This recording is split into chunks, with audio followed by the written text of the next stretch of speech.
Hey, it's Matt from the podcastsetup.com. Thanks for checking out today's video. We're going to talk about Riverside today, Riverside for podcasters. I thought about making this video like 2 months ago when I started more heavily using Riverside over, I was using Squadcast, which was acquired by Descript, and I tried getting into Descript's studio, I think what they call it, studio recording suite. I'm not even sure, and that's sort of the essence of what really made me want to prompt for this video. I think Riverside is great for podcasters. In fact, a lot of the tooling that they've put into the platform, which we're going to take a look at in a moment, have really catered to podcasters more so than Descript. So where I was going with that was I was going to make like this video about Descript falling out of love with podcasters, which is really hard for me to say because I love Descript as an app. I'm using it right now to record this video. And I have been using Descript for years for my podcast, for producing podcasts, for working on teams of people because of a lot of the online collaboration features.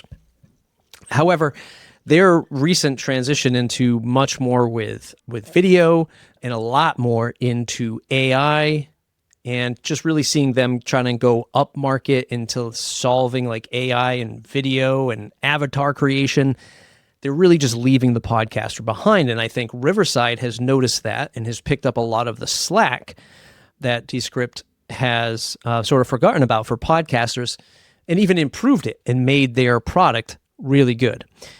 I will highlight this by saying Riverside is now offering podcast hosting, which I plan on looking at in a future video. I used to work for a podcast hosting company. I've been podcasting for 18 years. I don't like that. Without critically looking at it and giving you a review on that, I will say that I don't like that because I don't need my recording and production tool also hosting, because this is the same trap that Descript falls into, where they are not, wholly focused on the process of recording and editing and producing. As soon as you start adding a lot more stuff, live streaming and podcast hosting, and then like whatever the next feature is, please don't make it be AI avatars. You just lose sight of what podcast producers really need to make a show. Okay, this is a much longer preamble than I wanted to open up this video. Just want to show you some of the things that that makes my day editing a podcast so much better. And it's going to start off in this right sidebar here. Or actually, no, let me start on the left here. It's just the transcript editing is just what you would expect with Descript. And if you're coming from Descript, and maybe this is the first time you've looked at Riverside because of this video, you're still editing through a transcript, which makes, life as a busy podcaster or a busy podcast producer so much better. And you can come in, you can delete, modify, you can do all the stuff that you do in Descript. I would even say a lot quicker, a lot snappier, which has always been a drawback of Descript when you're doing just a lot of editing. I feel like the native app and the web app, while they've gained efficiencies over the last year or so, it's still a very slow process for the most part, especially when videos are processing or being transcribed. It just feels like they take forever. But this is all almost pound for pound, feature for feature. I would say almost everything you're doing here, you can do in Descript and vice versa. Like I really haven't lost a feature, and working with the timeline is just snappier. That's something that has always been a thorn in Descript's side, is working with the timeline is never very easy. I don't mind it when I'm doing screencasts, but when I'm doing the long form podcasts or working with many layers, it gets pretty daunting in the Descript world. I really enjoy what I can do here with Riverside. Now, on the right-hand sidebar, what we'll see here is, of course, they've invested heavily into AI tools. A lot of the stuff that Descript pioneered, like Riverside calls it magic audio, Descript calls it studio sound. Like there's a lot of these things that I'm sure Riverside has looked at, and the whole industry as a whole, like everyone's sort of catching on to this thing. These features are here in Riverside. So what I really like about it are just a very simple and clean, intuitive UI. Descript has become a lot more laborious to work with I know they're trying to make improvements, but things just are a lot more clumsy at the end of the day, unfortunately, for Descript.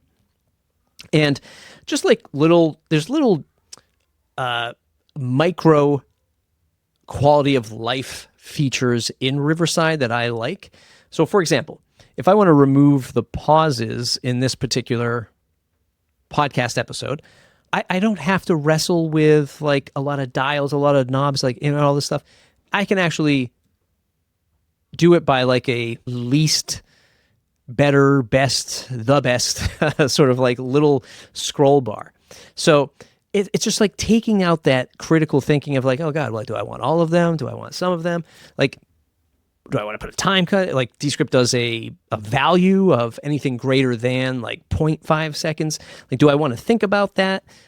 Or do I want to just like move a little dial, this little timeline around? And for me, this is very nice. Same thing with remove filler words. It's, smart, it's balanced, cut, remove them all, or mute, silence them. I'm not having to critically think about this stuff. And I'm trusting, because I've listened back to the episodes, that this does a really good job. Smart mute, which I really like, will apply a mute to a track where that person's not speaking. Fantastic.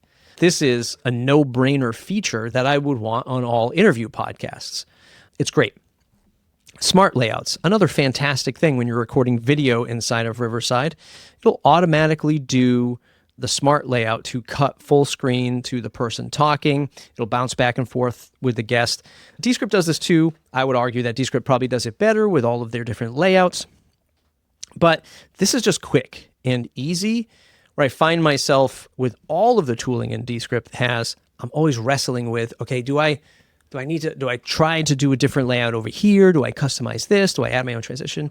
Smart layouts. And I think the essence of where I found Riverside to really slot in for me is that it's powerful and dumbed down at the same time. So I'm not just like turning all the bells and whistles because I can. And I really appreciate that. I'm not going to go through every single thing here, but I can add captions. I can do a lot of the stuff that I'm doing in Descript. And it's making that, at the end of the day, my production time, cutting it down, making it way more efficient. If I go to the project as a whole, the episode as a whole, I have one exporting right now. But one of the things that it does for you is it starts to create all the clips like nearly instantly after the recording is done. There's a caveat here. I'll mention it, like the biggest drawback I have with Riverside. I'll mention it in a moment. But it just does it for you, and it's done.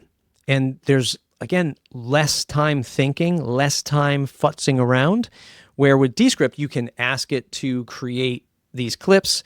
It's going to highlight them for you. Then you have to create compositions and move all those over to new compositions. It's just a lot of work.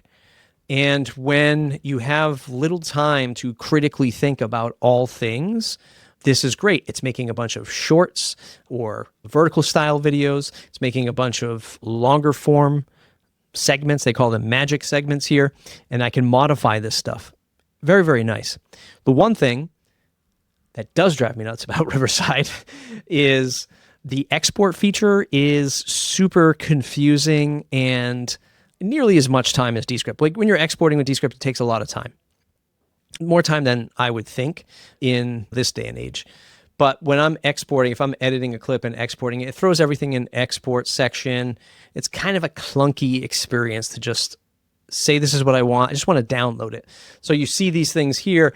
I can't, if we go to Made for You, you see these clips here. I can't just download this right away. Like I just want to go right into it and just download it.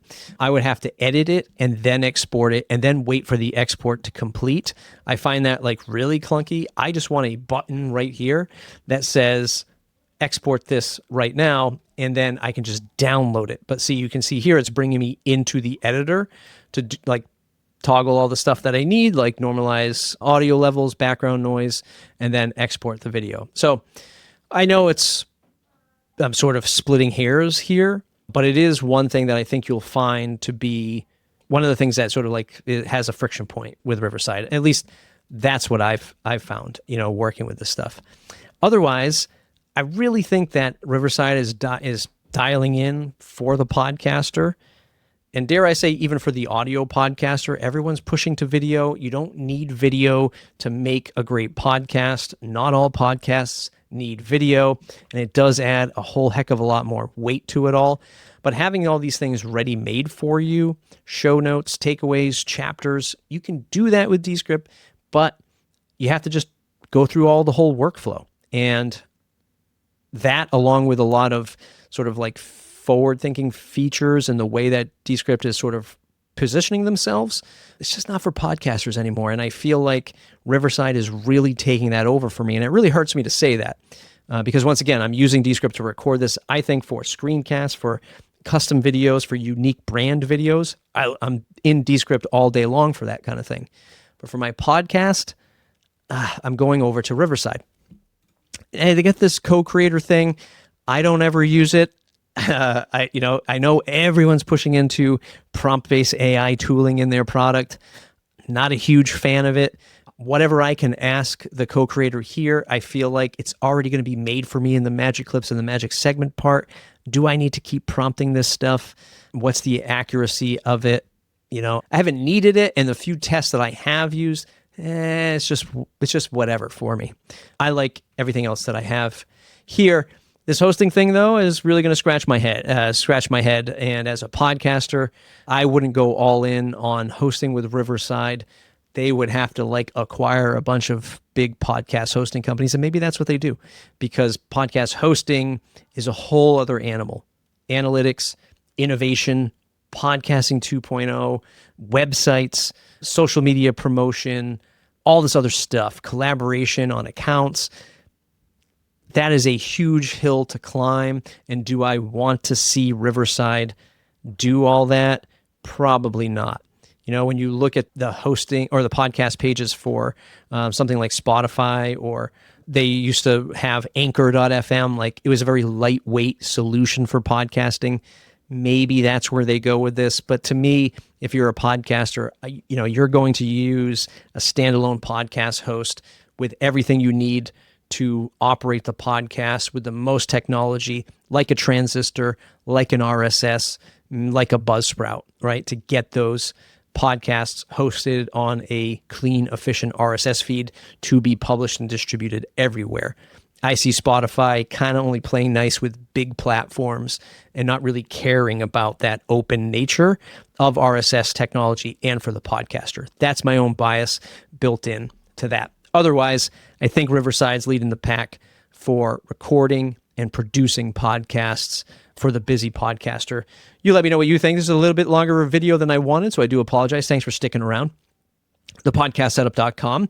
If you want me to interview you about your podcast setup, it's free podcast promotion. Contact me over at The Podcast Setup. Wherever you're watching this, leave a comment, tweet at me, reach out to me on LinkedIn. I want to interview you, talk about your podcast setup, talk about what you're doing with your podcast. Free promotion for your podcast. We'll see you in the next video.